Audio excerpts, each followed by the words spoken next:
ભારતમાં પ્રથમવાર બિલાડીના લીવર કેન્સરનું લોબેક્ટોમી દ્વારા સફળ સારવાર 518 ગ્રામની ગાંઠ દૂર કરાઈ।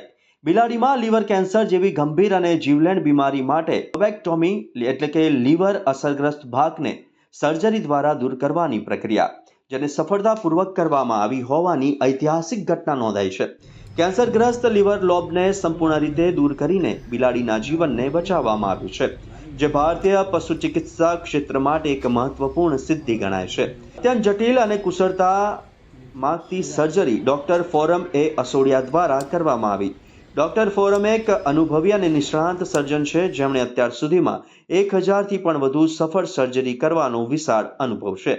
તેમણે નિષ્ણાત દ્રષ્ટિ, ચોક્કસ આયોજન અને સર્જિકલ કુશળતાના કારણે આ મુશ્કેલ ઓપરેશન સફળતાપૂર્વક પૂર્ણ થયું। ઓપરેશન પશુપાલન અને પશુ ચિકિત્સા મહાવિદ્યાલય, કામધેનુ યુનિવર્સિટી, આણંદના વેટરનરી સર્જરી અને રેડિયોલોજી વિભાગની અદ્યતન અને સુસજ્જ સર્જિકલ સુવિધામાં કરવામાં આવ્યું। આધુનિક સાધનો, ડોક્ટર જિગ્નેશ વડાલિયા હેડ અને ડોક્ટર રોહિત ગોસાઈ જેવા નિષ્ણાત ટીમના સભ્યો અને ઉચ્ચ સ્તરની સારવાર પદ્ધતિના સહયોગથી આ અત્યંત જોખમી સર્જરી શક્ય બની હતી। નમસ્તે, મારું નામ ડૉક્ટર ફોરમ અરવિંદભાઈ આશોડિયા છે। હું વેટરનરી સર્જન અને રેડિયોલોજિસ્ટ છું। આણંદ ખાતે આવેલી વેટરનરી કોલેજ કામધેનુ યુનિવર્સિટીના અંતર્ગતમાં જે હોસ્પિટલ ચાલી રહ્યું છે એમાં હું આસિસ્ટન્ટ પ્રોફેસર છું। મારી ડ્યુટી છે કે ઓપરેશનમાં આવનારા પેશન્ટો, કૂતરા, બિલાડા, ગાય, ભેંસને તપાસવું અને એનો જરૂરી શસ્ત્રક્રિયા કરવી। એ જ રીતે એક દિવસ ઓપીડીમાં એક 3 વર્ષના બિલાડાને લઈને ભાઈ આવ્યા હતા અને એના બિલાડાને તકલીફ હતી કે પેશાબ નહોતું કરતું અને સ્ટૂલ પાસ નહોતું કરતું અને 8 દિવસથી ખાવાનું બંધ કરી દીધું હતું અને ધીરે ધીરે પેટની સાઇઝ વધી રહી હતી। એક્ઝામિનેશન કર્યું, ફિઝિકલ એક્ઝામિનેશન કર્યું ત્યારે પેટમાં ખૂબ સાઇઝ વધી ગઈ હોય અને બોલ જેટલી સાઇઝનું લાગતું હતું।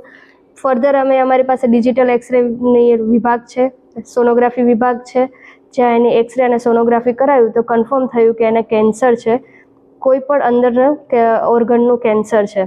ફર્ધર ડાયગ્નોસિસ અમે બ્લડ પિક્ચર, બ્લડ રિપોર્ટ કરાવ્યા, તેમાં લીવર ડેમેજ આવતું હતું, એસજીપીટી હાઈ આવતું હતું, એટલે અમે થોડું એને મેનેજમેન્ટ કર્યું અને એ બાદ આ પ્રકારનું ઓપરેશન બહુ જ રેર થતા હોય છે।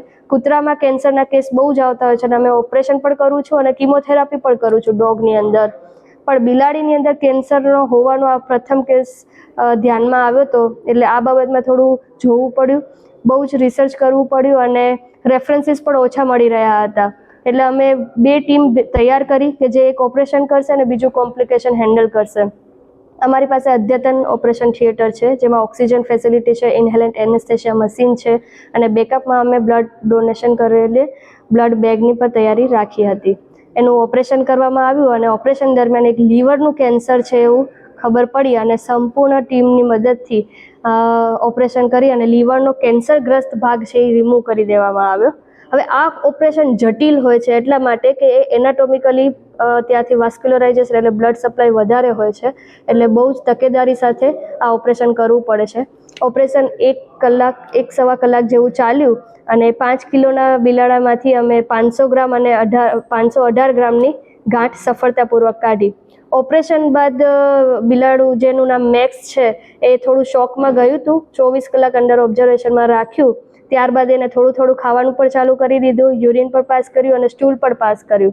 આજે ઓપરેશન બાદ મેક્સ હેલ્ધી છે અને ડિસ્ચાર્જ આપી દીધો છે અને એ હરતું ફરતું અને ફરીથી ખાતું પીતું થઈ ગયું છે।